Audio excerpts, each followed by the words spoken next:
तो गुरु वो भी क्या युग हुआ करता था जब गर्लफ्रेंड बनती थी तो खुशियों के 4 चांद लग जाते थे। आजकल तो लोले लग जाते हैं। खैर, कुछ इसी घटना पर आधारित है हमारी आज की फिल्म, जिसका नाम है फॉक्स लेडी। इसमें आप देखोगे एक ऐसी कन्या जो दिखाती है 2.5 इंच का अपना छेद और निकलवा लेती है उसके मुंह से उसका भेद, और फिर होता है एक गहरा पेलम लपेट। ये सब कुछ कैसे कैसे, कहाँ कहाँ, क्यों क्यों, कितनी कितनी बार किस किस के साथ होता है, ये सब आप आज की इस मूवी में देखने वाले हैं। मूवी को डाउनलोड करना हो तो आप टेलीग्राम चैनल को ज्वाइन कर सकते हैं, उसका लिंक नीचे डिस्क्रिप्शन में दिया हुआ है। तो मूवी स्टार्ट होती है और हमें एक हिटमैन दिखाया जाता है जिसका नाम मार्क है। अब कुछ लोग नीचे कमेंट में पूछते हो, भाई जो पैसे लेकर के हिलाता है उसको हिटमैन कहते हैं क्या? तो मेरे भाई ऐसा नहीं है। जो पैसे लेकर के लोगों को मारता है, ना कि लोगों की मारता है, उसको हिटमैन कहते हैं। ऐसे ऐसे अजीब अजीब क्वेश्चन पूछते हो कि मेरी भी फट जाती है। फिलहाल ये अगले मिशन के लिए फ्लाइट पकड़ रहा है और फ्लाइट में जब मार्क सो रहा होता है कि तभी उसे एक सपना आता है जिसमें वो अपनी बीवी को याद कर रहा था। खैर, फिलहाल जैसे वो इशारे दे रहा है उसे देख करके तो ऐसा लग रहा है जैसे वो बीवी को नहीं बल्कि बीवी की याद कर रहा हो। खैर, उसके सपने में हमें दिखाया जाता है कि पहले उसकी वाइफ और उसका एक बच्चा हुआ करता था और मार्क एक कॉर्प था, पर उनके साथ कुछ ऐसा हुआ कि उसमें वो दोनों ही बेचारे मारे जाते हैं। इस वजह से मार्क अब बेचारा अकेला ही है और मुट्ठी और 300 रुपए वाली ही इस समय उनका सहारा है। खैर, एयरपोर्ट पे उतरने के बाद एक बंदा उसे रिसीव करता है और वो जब उसे अपनी कार पर बैठाता है तो वहां पर पहले से ही एक प्यासा मानुस बैठा हुआ था जिसकी आंखों से ही हवस टपक रही थी। ये देख करके मार्क की फट जाती है और वो उससे बोलता है कि भाई ये क्या पीस बैठा रखा है। तो इस पर उस बंदे ने कहा कि 250 ग्राम की तो गणित है तुम्हारी और इतनी बड़ी सीट में तुम्हें एडजस्ट करने में दिक्कत हो रही है, कहीं पर भी उसको रख के जमा दो, क्यों फालतू के नखरे खोद रहे हो। मार्क भी उनकी बात मान करके उसके बगल में बैठ जाता है, पर जैसे ही गाड़ी चली वो बंदा उसके अंदर हाथ डाल देता है, पॉकेट के अंदर हाथ डाल देता है और उसने उसका पासपोर्ट निकाल लिया। वो लोग उसे बताते हैं कि उसका पासपोर्ट बस इसलिए रखा गया है क्योंकि वो लोग फिलहाल उस पर बिलीव नहीं कर सकते, पर जब काम कंप्लीट हो जाएगा तो उसका पासपोर्ट उसे वापस कर दिया जाएगा। खैर, वो लोग उसे ले जा करके अपने बॉस से मिलाते हैं और उसके बॉस ने उससे मिलकर कहा कि यार हम दोनों तो बिल्कुल सेम हैं, तुम भी बंदूक से खेलते हो और मैं भी बंदूक से खेलता हूँ, बस तुम लोहे वाली से खेलते हो और मैं अपनी वाली से खेलता हूँ। मैक्स की ऑलरेडी गांड जली हुई है तो वो उससे कहता है कि भाई और बेवजह मेरी झांटियां मत जलाओ, मुझे शांति से बताओ कि आखिरकार काम क्या है। इस पर उसके बॉस ने कहा कि एक लौंडे के फड़वे लगाने हैं, इसीलिए तुम्हें यहाँ पर लाया गया है, पर फिलहाल मैं तुम्हें अभी उसका नाम नहीं बताऊंगा, मुझे वेट है सही समय आने का, उसके बाद मैं तुम्हें उसका नाम दूंगा और एड्रेस दूंगा, तुम जा करके उसको दे आना। मैक्स को ये काफी टॉप सीक्रेट मिशन लग रहा था तो वो उससे पूछता है कि आखिरकार इस काम के लिए तुमने मुझे ही क्यों चुना। तो इस पर बॉस रिप्लाई करता है कि मुझे तुम्हारी चिकनी तिकोनी चू तड़ बहुत पसंद आई। मैक्स ने पूछा क्या? तो वो कहता है तूतिया है क्या बे लोलू, हिटमैन है तो हिटमैन ही हायर करेंगे, तेल की दुकान से किसी नौवे को तो बुलाएंगे नहीं। तुम बातें बहुत खोदते हो, अगर इस तरह से उस लौंडे को नहीं खोद पाए तो सही बता रहा हूँ नई झाड़ू मंगाऊंगा और तेरी गा में डाल के मोर बना दूंगा। खैर, बॉस उसे कुछ एडवांस दे करके उसे अपने आदमियों के साथ भेज देता है उसके नए वाले अपार्टमेंट में। यहाँ पर जब वो पहुंचा ही था कि तभी उसे एक लड़की के गाना गाने की आवाज सुनाई देती है। मैक्स ने जब रुक करके वो गाना सुना तो उसे पता चलता है अरे झाटा, ये गाना नहीं गा रही है, ये तो बजाई जा रही है।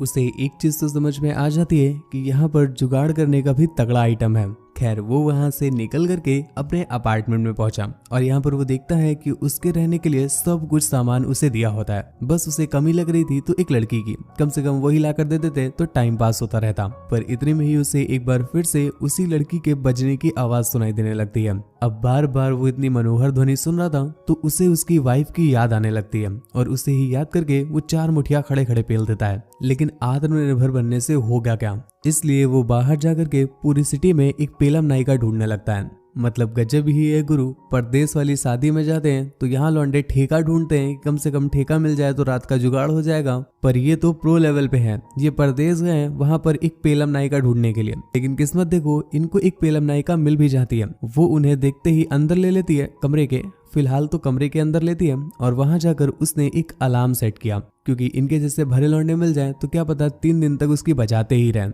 इसलिए वो अलार्म सेट कर लेती है कि बस इस अलार्म के अंदर अंदर तक ही तुम्हें दूंगी, उसके बाद कैश गिन देना। पर जब मैक्स ने देखा कि उसकी तो बिल्कुल उसकी वाइफ से मिलती है घड़ी उसकी जो घड़ी थी वो उसकी वाइफ से बिल्कुल मिलती हुई थी, इस पर उसे गुस्सा आ गया और वो उस घड़ी को ही तोड़ देता है। मैक्स भैया ये बात भूल गए कि वो मुन्नी भाई के कोठे में बैठे हैं, यहाँ पर उनकी मर्जी नहीं चलेगी। जिसके बाद मुन्नी भाई 4 लौंडे भेज देती हैं जो मैक्स भैया की जीपे तोड़ देते हैं। अब तुम किस्मत का खेल देखो गुरु, मैक्स भैया लेने के लिए गए थे परंतु वो दे के आ गए। खैर घर आकर के एक बार फिर से उसे उसी कन्या के बजने की आवाज सुनाई देने लगती है, जिससे मैक्स से कंट्रोल नहीं होता और एक बार फिर से वो वही मुठिया चालन करने लग जाता है। मुठिया चालन करते करते कब वो सो गया उससे भी पता नहीं चला, पर जब अगली सुबह उठता है तो वो देखता है अभी तक वो लड़की बजाई जा रही है। भाई अब तो मैक्स से भी रहा नहीं जा रहा, वो उस परम पेलू इंसान के दर्शन लेना चाहता है जो जॉनी भैया का भी गुरु है। उसने जब खिड़की से जाकर देखा तो वहां पर एक बंदी अपने बाबू की लंबाइयों को अपनी गहराइयों में ले रही थी और इस तरह वो एक अलग ही ऊंचाइयों में थी। ऊंचाइयों का सुरूर कुछ ऐसा था कि उसकी चीखें रुक ही नहीं रही थी। पर जब उसकी नजर पड़ती है कि सामने एक मुठैल मानुस उसे देख करके मुठिया पेल रहा है तो वो तुरंत ही जाकर खिड़की को बंद कर देती है। पर अगले दिन उसी लड़की का एक पेट स्नेक, मतलब लोग स्नेक पाल रहे हैं वो भी पेट के रूप में, यहाँ कुत्ता पालने बोल दो तो घर वाले हमें ही पालने के ताने देने लगते हैं। खैर जो भी हो, उसका जो पेट स्नेक था वो गलती से मैक्स के घर पर आ जाता है। अब मैक्स ने पिछली रात इतनी मुठिया पेली थी कि उसकी तो नींद ही नहीं खुल रही थी। वो लड़की काफी देर तक डोर को नॉक करती है परंतु मुठैल मैक्स तो सोया हुआ था तो वो उसकी आवाज सुन ही नहीं पाता। अब वो भी सोचती है कि चलो ठीक है, सांप ही उठाना है, क्या फालतू की फॉर्मेलिटी पेलना, और वैसे भी मैं तो लड़की हूँ। इस वजह से वो उसके कमरे में घुस जाती है और स्नेक को लेकर जब वो वापस जा रही थी कि तभी उसे सामान इधर उधर पड़ा हुआ दिखाई दिया। कन्याओं की आदत तो तुम जानते ही हो गुरु, वो तुरंत ही उस सामान को उठा करके उसकी जगह पर रखने लगती है। इतने में ही मैक्स की आंख खुल गई और वो जब अपने घर में कच्चा बादाम देखता है तो उसकी तो फट जाती है। वो उससे पूछता है कि हे कन्या, तुम यहाँ पर क्या कर रही हो? उसने बताया कि वो तो यहाँ पर लेने आई थी पर मैक्स सो रहा था। ये सुनकर तो मैक्स अलग ही लेवल पर खुश हो जाता है, पर वो उसे बताती है कि वो अपना पेट स्नेक लेने आई थी लेकिन मैक्स सो रहा था, इस वजह से उसने आवाज नहीं दी। मैक्स भैया के तो सपने टूट गए तो वो उसे गरिया के वहां से भगा देता है। खैर उसके जाने के बाद मैक्स को अफसोस होता है, काश यार ना भगाया होता, क्या पता अपने कच्चे बादाम ही दे देती। तो वो उसे देखने के लिए एक बार फिर से खिड़की पर पहुंचा, जहां पर वो देखता है कि वो लड़की पूरी नंगू पुंगू होकर के अपने उस सांप का गलत फायदा उठा रही थी। कुछ देर के बाद जब वो लड़की अपने घर से बाहर जाती है तो मार्क उसके बारे में पता करने के लिए उसके घर के अंदर चला जाता है, जहां पर मार्क ने काफी सारी चीजें चेक की तो उसे पता चलता है कि इस लड़की का नाम मैरीना है, जिसे बहुत पसंद मरवाना है। खैर वो और भी चीजें पता कर पा रहा था कि इतने में ही मैरीना वापस आ जाती है। वो अपने घर में मैक्स को देख करके उसे कहती है कि वो यहाँ पर क्या कर रहा है, तो मैक्स उससे कहता है कि वो भी उसकी तरह बिना बताए उसके घर पर आ गया। पर आसपास की चीजों को देख करके लग रहा है कि मैरीना को मरवाने का अलग ही शौक है, तो वो चाहे तो उसके इस शौक को मैक्स की गाड़ी पे बैठ करके पूरा कर सकती है। पर शायद मैरीना का मन नहीं था तो वो उसे गरिया के वहां से भगा देती है। लेकिन उसी रात जब मैरीना की बजने की आवाज एक बार फिर से मैक्स सुनता है तो वो एक बार फिर से खिड़की से उसे देखने के लिए आ गया। इस बार मैरीना ने भी उसे देख लिया था, पर वो उसे देख करके खिड़की बंद नहीं करती बल्कि बजाओ कार्यक्रम और भी जोर जोर से करने लगती है। अब रोज उसकी ये मधुर ध्वनि सुन सुन करके और उसे बजता हुआ देख देख करके मार्क ने मुठिया पेल पेल करके अपनी हालत खराब कर लिया। इसलिए वो अपने बॉस के पास जाकर के उससे कहता है कि बॉस तुम मुझे जल्दी से काम बताओ, मैं निपटाऊं और यहाँ से कल्टी मारूं, वरना तुम्हारा लौंडा निपटे न निपटे मैं मुट्ठी मार मार के जरूर निपट जाऊंगा। उसके बॉस ने उसे समझाते हुए कहा कि तुम थोड़ा सा आत्मनियंत्रण रखो और बहुत जल्दी ही मैं तुम्हें उसका नाम बताने वाला हूँ, सही समय बस आने ही वाला है। अब मैक्स को काम तो मिला नहीं तो वो बस हिलाते हुए, मतलब हाथ हिलाते हुए घर चला आता है। पर घर आकर के उसने देखा कि इस बार मैरीना उसके पीछे उसके घर पर बैठी हुई थी। मैरीना को देखते ही मैक्स की पैंट पे जो उछाल आती है वो तुरंत ही मैरीना नोटिस कर लेती है और वो उससे कहती है, जिस तरह से मैं तुम्हारे घर के अंदर घुस आई हूँ ठीक उसी तरह से तुम भी मेरे गोदाम के अंदर घुस सकते हो। कोई तूतिया लौंडा होता तो वो उससे उसके गोदाम का एड्रेस पूछता, पर मार्क तो अपना स्मार्ट था,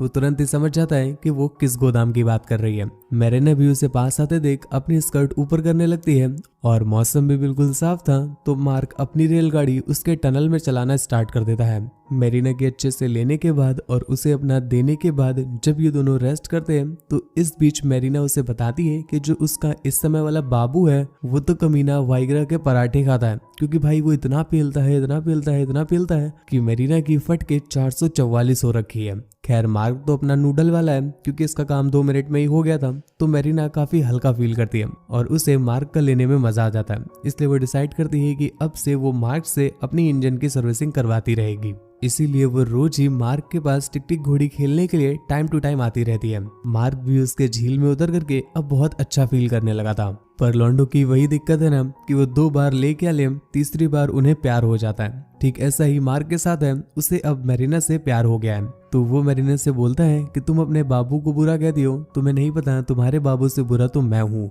तुम्हारा बाबू तो बस तुम्हारी लेता है, मैंने न जाने कितनों कितनों के ले लिया। पर अच्छी बात तो ये है कि वो लेने से पहले पूछता है, जान क्या मैं ले लूं? लेकिन मैं लेने से पहले नहीं पूछता, मैं डायरेक्टली जान ही ले लेता हूँ। मैरिना को ये बात कुछ समझ नहीं आई तो वो उससे पूछती है क्या वो कोई ऑफिसर वगैरह है, क्योंकि उसके घर में बहुत सारी गन्स थी। एक दिन मैरिना ने देखा था।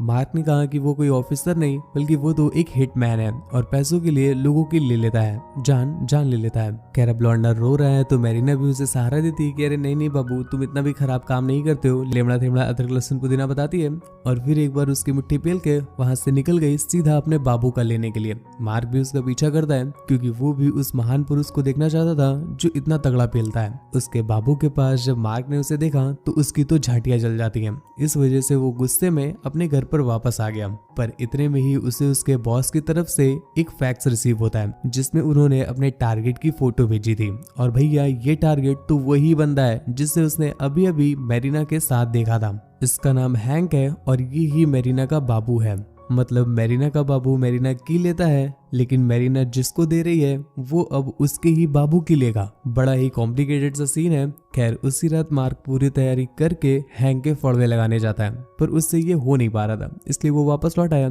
और अगले दिन जब मैरिना उसे देने के लिए आती है, पर इस बार मार्क तो उसे अपनी देने लगता है, ज्ञान गोली देने लगता है कि मैरिना अपने बाबू हैंक से बहुत ज्यादा प्यार करती है, इस वजह से मैं हैंक को मार नहीं पा रहा हूँ क्योंकि मेरा अगला टारगेट तो हैंक ही है। और मैरिना तुम मुझे बताओ क्या मैं हैंक को मारूं या ना मारूं?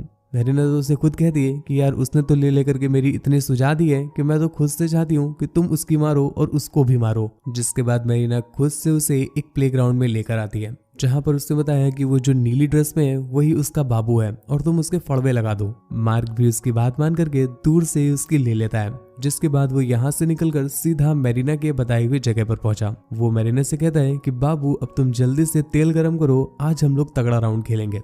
मैरिना भी उसकी बात मान करके अंदर चली जाती है, पर तभी जब उसने टीवी ऑन की तो उसे पता चला कि जिस ब्लू टी शर्ट वाले बंदे को उसने निपटाया है वो तो एक्चुअल में उसका ही बॉस था। इतने में ही मैरिना पीछे से आ गई जो अपनी बंदूक से उसको टैग कर देती है। हैंक के आने पर हमें पता चला कि मैरिना और हैंक तो मिले हुए थे। मार्क के ऐसे ही फड़वे लगा छोड़कर वो लोग यहाँ से जा रहे थे कि इतने में ही मार्क हैंक को शूट करके उसकी भी ले ही लेता है और यहाँ